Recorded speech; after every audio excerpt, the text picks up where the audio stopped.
आज की वीडियो में देखेंगे क्लास 10th की एक्सरसाइज 5.1 का क्वेश्चन नंबर 4। क्वेश्चन नंबर 4 के पार्ट 1 से लेके 7 तक हमने पिछली वीडियो में करे थे, उसका लिंक आपको डिस्क्रिप्शन में मिल जाएगा। तो क्वेश्चन नंबर 4 में हमें कुछ लिस्ट ऑफ नंबर्स दे रखे थे, हमें क्या बताना है कि वो एपी फॉर्म करते हैं या नहीं। अगर वो एपी फॉर्म करते हैं तो फाइंड करना है common difference and right 3 more terms, और उसके आगे की 3 मोर टर्म्स फाइंड करनी है। तो एपी फॉर्म करते हैं या नहीं, उसके लिए हमें क्या फाइंड करना होता था, डी। तो 8th पार्ट देख लेते हैं, तो डी निकाल लेते हैं। D1 equal to A2 minus A1, A2 की वैल्यू -1/2 माइनस A1 की वैल्यू भी क्या है -1/2। तो ये माइनस माइनस प्लस, तो ये प्लस माइनस माइनस, तो इनको कैंसिल करके हमारा क्या आ जाएगा 0। माइनस प्लस माइनस, क्योंकि ये तो प्लस बन गया तो वैल्यू क्या आ जाएगी 0। अब D2 निकाल लेते हैं। A3 माइनस A2, A3 की वैल्यू -1/2, -1/2 में से माइनस करना है क्या, माइनस का 1/2, तो ये माइनस माइनस प्लस, तो ये वैल्यू प्लस की हो जाएगी। प्लस माइनस माइनस, तो हमारा डिफरेंस क्या आ जाएगा 0। अब D3 निकालेंगे, तो A4 माइनस A3, A4 की वैल्यू क्या है -1/2 में से माइनस करना है A3, तो वो भी क्या है माइनस का 1/2। तो यहाँ पे भी ये same as it is minus minus plus, तो यहाँ पे भी हमारा माइनस करके क्या आ जाएगा 0। तो डिफरेंस हमारा सभी में ही सेम है, the difference is same, therefore it is an AP. तो ये भी एक एपी होगी। अब यहाँ पे हमारा डिफरेंस 0 है, तो नेक्स्ट 3 टर्म्स भी हमारी क्या हो जाएंगी -1/2, क्योंकि अगर हम 0 ही ऐड करना है तो नेक्स्ट टर्म भी हमारी क्या होंगी माइनस का 1/2 माइनस का 1/2। तो 8th पार्ट कंप्लीट होता है यहीं पे ही। अब 9th पार्ट देख लेते हैं, तो D1 equal to A2 minus A1, A2 की वैल्यू हमारी क्या है, A2 की वैल्यू है 3 माइनस 1, A1 की वैल्यू 1, 3 में से 1 माइनस करेंगे तो क्या आ जाएगा 2। अब D2 निकालेंगे, तो A3 माइनस A2, A3 की वैल्यू 9 माइनस A2 की वैल्यू क्या है 3, तो 9 में से 3 माइनस होएगा 6। तो यहाँ पे हमारा डिफरेंस सेम नहीं आ रहा है, तो हमें यहीं पे ही पता लग गया कि ये एपी फॉर्म नहीं करेंगे। तो हम लिखेंगे the difference is not same, the difference is not same, therefore it is not an AP. इनका डिफरेंस सेम नहीं है तो ये एपी फॉर्म नहीं करेंगे। तो इनके नेक्स्ट 3 टर्म्स भी फाइंड नहीं करनी है। अब नेक्स्ट 10th पार्ट देख लेते हैं। अब 10th पार्ट में सबसे पहले हम देख लेते हैं ये एपी है या नहीं, तो डी फाइंड करेंगे। D1 A2 minus A1, A2 की वैल्यू 2A माइनस A1 की वैल्यू क्या है A, तो इनको 2A में से A माइनस करेंगे तो क्या आ जाएगा A। अब D2 फाइंड करेंगे, तो A3 माइनस का A2, A3 की वैल्यू 3A, A2 की वैल्यू 2A, 3A में से 2A माइनस करेंगे तो यहाँ पे हमारा क्या आ जाएगा A। अब D3 निकालेंगे, तो A4 माइनस A3, A4 की वैल्यू 4A माइनस A3 की वैल्यू 3A, तो इनको भी माइनस करके हमारा क्या आ जाएगा A। तो हमारा डिफरेंस अभी में सेम आ रहा है, तो हम लिखेंगे the difference is same, the difference is same, therefore it is an AP. तो ये भी हमारी एपी होगी। अब ये हमारी एपी है तो इसके आगे की 3 टर्म्स क्या होंगी, 4A के बाद क्या आ जाएगा, हम 4A में A प्लस करेंगे तो 5A, उसके बाद 6A 7A। तो नेक्स्ट 3 टर्म्स क्या आई 5A 6A और 7A। अब 10th पार्ट भी हमारा कंप्लीट हो गया। अब नेक्स्ट 11th पार्ट करेंगे इसका। अब 11th पार्ट देख लेते हैं ये एपी है या नहीं, तो डी फाइंड करेंगे। D1 equal to A2 minus A1, तो A2 की वैल्यू क्या है A² माइनस A1 की वैल्यू क्या है A। अब इन्हें माइनस करेंगे तो यहाँ पे हमारा A कॉमन आ जाएगा, तो ब्रैकेट में क्या बच जाएगा A माइनस 1। अब D2 फाइंड कर लेते हैं, तो A3 माइनस का A2 इक्वल टू A3 की वैल्यू हमारी क्या है A की क्यूब माइनस A2 की वैल्यू क्या है A का स्क्वायर। अब यहाँ पे हमारा 2 बार A कॉमन आ जाएगा, यहाँ पे ब्रैकेट में क्या बच जाएगा A माइनस 1।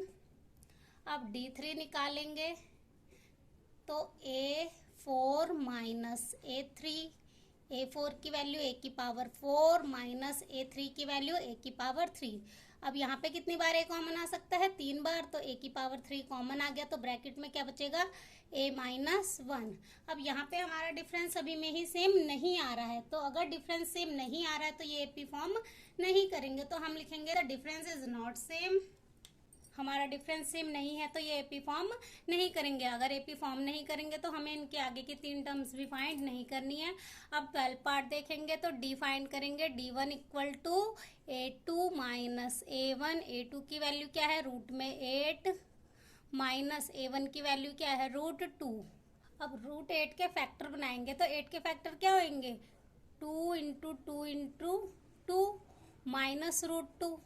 अब यहाँ पे 2 के एक पेयर बन रहा है तो एक बार 2 बाहर आ जाएगा, रूट में क्या बच जाएगा, 2 माइनस √2। अब 2√2 में से यहाँ पे आगे कुछ नहीं है तो 1 √2 माइनस करेंगे तो क्या आ जाएगा, √2 आ जाएगा। अब D2 फाइंड करेंगे तो A3 माइनस का A2। A3 की वैल्यू √18 माइनस A2 की वैल्यू √8। अब यहाँ पे √18 के फैक्टर बनाएंगे तो क्या बन जाएंगे, तो √18 के फैक्टर बनाएंगे तो क्या बनेंगे, 3 इंटू 3 इंटू 2 माइनस 8 के क्या फैक्टर बन जाएंगे, 2 इंटू 2 इंटू 2।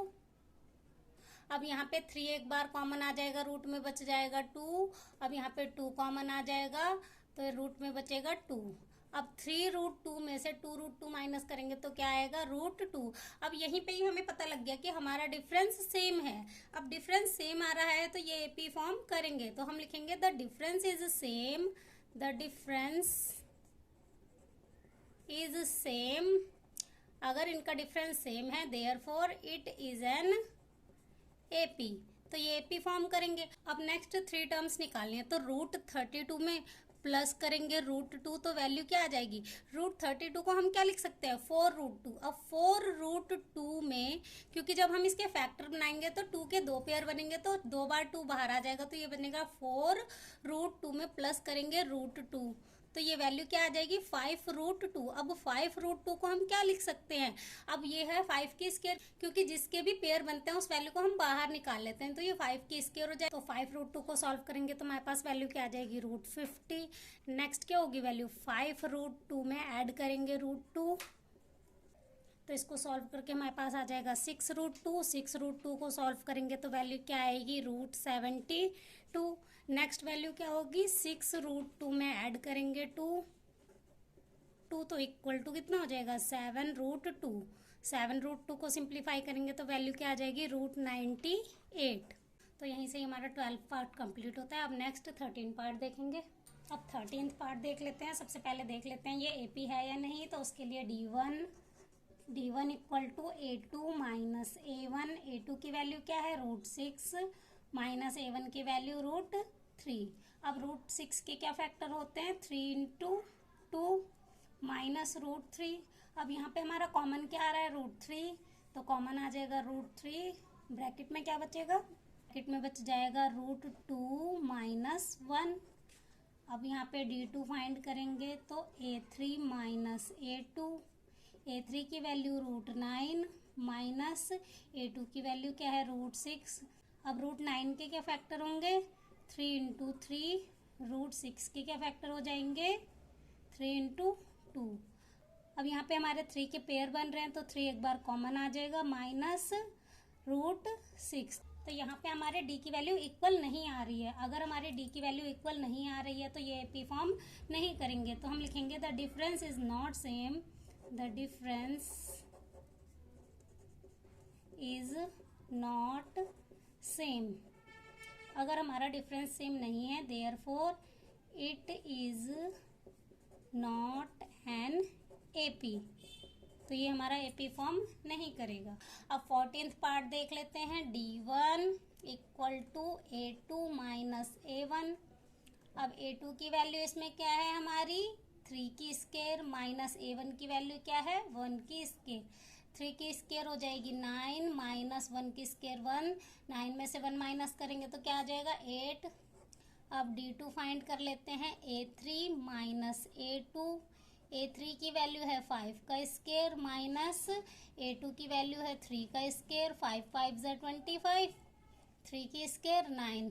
25 में से 9 माइनस करेंगे तो कितना आ जाएगा, 16।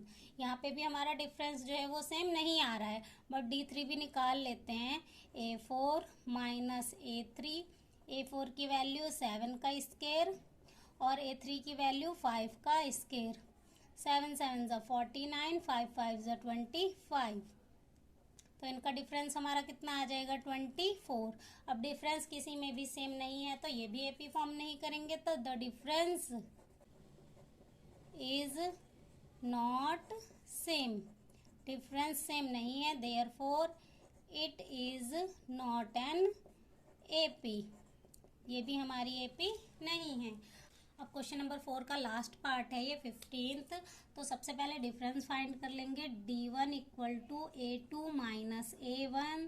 तो A2 की वैल्यू क्या है 5 का स्क्वायर माइनस A1 की वैल्यू 1 का स्क्वायर। 5 की स्क्वायर 25, 1 की स्क्वायर 1।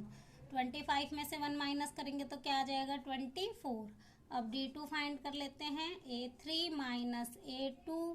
A3 की वैल्यू 7 का स्क्वायर और A2 की वैल्यू क्या है 5 का स्क्वायर। 7 7 ज़ा 49, 5 5 ज़ा 25। तो इनका भी डिफरेंस हमारा क्या आ जाएगा 24। अब D3 फाइंड करेंगे तो A4 माइनस A3। A4 की वैल्यू क्या है 73 माइनस A3 की वैल्यू क्या है 7 का स्क्वायर। अब 73 एज इट इज माइनस 7 7 ज़ा 49।